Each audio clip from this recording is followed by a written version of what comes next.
Chair پر میں بیٹھا ہوا ہوں، تو میرے جو 7 بندے وہ گئے تھے باہر سے لے کر ان کا چیکنگ کے لیے، وہ اندر چلے گئے، مجھے باہر بٹھا گئے۔ تو عورت آئی تو اس نے اس طرح 2 بار دیکھا تو کہنے لگی ان کو کون لایا ہے؟ ایسے وہ گرم ہوئی، قریب تھا کہ ان کا گریبان کو پکڑ لیتی۔ تو میں نے کہا بچی بیٹی یہ تو میں حضور کی ناموس کے لیے آیا ہوں یہاں۔ تو میں نے پولیس والوں کو کہا، میں نے کہا جلدی مجھے اندر لے جاؤ ورنہ یہ عورت تو میں مارے گی۔ اب سمجھ آ جائے نا تو پولیس کی وردی پہنے ہوئے بھی سمجھ آ جاتی ہے۔ کیوں جی؟ مجھ سے ایک لفظ بھی نہ پڑھا ہو تو پھر بھی سمجھ آ جاتی ہے، اور سمجھ نہ آئے تو دورہ حدیث تک پڑھنے کے بعد بھی استاد سمجھ نہیں آتے۔ یہ تو اپنی اپنی قسمت کی بات ہے نا جناب۔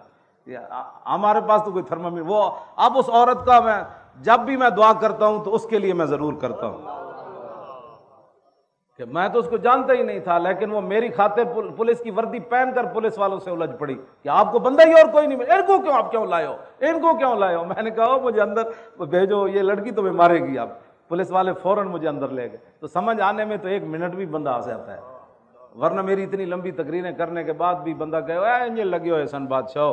تو اچھا ہوا میں جیلوں میں گیا، گھسیٹا گیا۔ ان کو پتہ ہے کہ جب ظالم اپنے ظلم پر اتر آتا ہے نا، ظالم ظالم ہی ہوتا ہے۔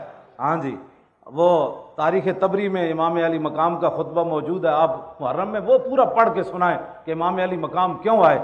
تو جب آدمی ظلم پر اتر آتا ہے نا تو امام علی مقام نے ان کو فرمایا جانتے ہو میں حسین ابن علی ہوں؟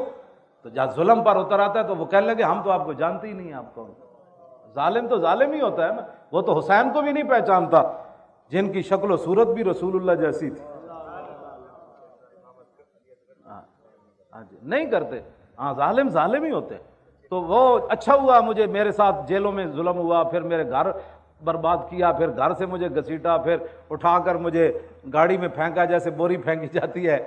تو پھر یہ تو شکر کرے خدا کا، اگر یہ ہمارے ساتھ ظلم نہ ہوتے تو یہ تاریخ آگے کیسے بڑھتی؟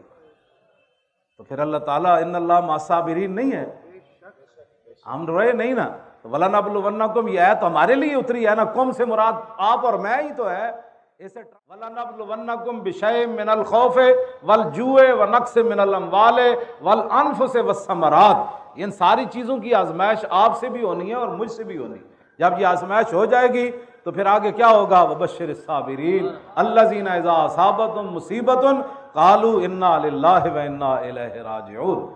وہ مجھے میں نے انہیں جتنا بھی انہوں نے مجھے گھسیٹا، پھر وہ آگے پھینکا، وہ میرے سر سے پگڑی بھی اتر گئی، تو میں نے وہ اپنی گود میں رکھ لی، ٹوپی میں نے سر میں پہن لی، تو وہ پھر بھی میں ہنس رہا تھا۔ تو وہ پولیس والے کہنے لگے آپ ہمارے ساتھ مذاق کرتے ہیں؟ تو میں نے کہا آپ کا میرا مذاق بنتا نہیں ہے۔ کہنے لگا پھر آپ ہنستے کیوں ہیں؟ تو میں نے کہا اس لیے میں ہنس رہا ہوں کہ جن کو خوش کرنے کے لیے تم نے میرے گھر اتنا تباہی مچائی، مجھے گھسیٹا اور مجھے ایسے پھینک رہے ہو، اور مجھے تم نے گرم چادر بھی نہیں لینے دی، کہا کہ چل مولوی کو لائے چلو، چلو مولوی کو لائے چلو، یہ مولوی ہے؟ ہاں یہ۔ میں کہا میرا نام خادم حسین۔ اچھا تو ہے، پکڑو اس کو۔ وہ تقریباً 70 کے قریب ان کے ایسے گنیں پکڑی ہوئی تھی، وہ میرے گھر میں داخل ہوئے۔ کہتا آپ کا نام؟ میں کہا خادم حسین۔ کہتا اچھا پکڑو اس کو، اٹھو۔ میں نے کہا میں اٹھ نہیں سکتا۔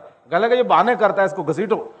تو مجھے تو میں ہنس رہا تھا، تو وہ کہنے لگے آپ ہنستے کیوں ہیں؟ میں نے کہا جن کو خوش کرنے کے لیے آج جو روتے پھرتے ہمیں کیوں نکالا؟ کیوں نہیں، میں نے واقعی نہیں رویا، مجھے کیوں گھسیٹا؟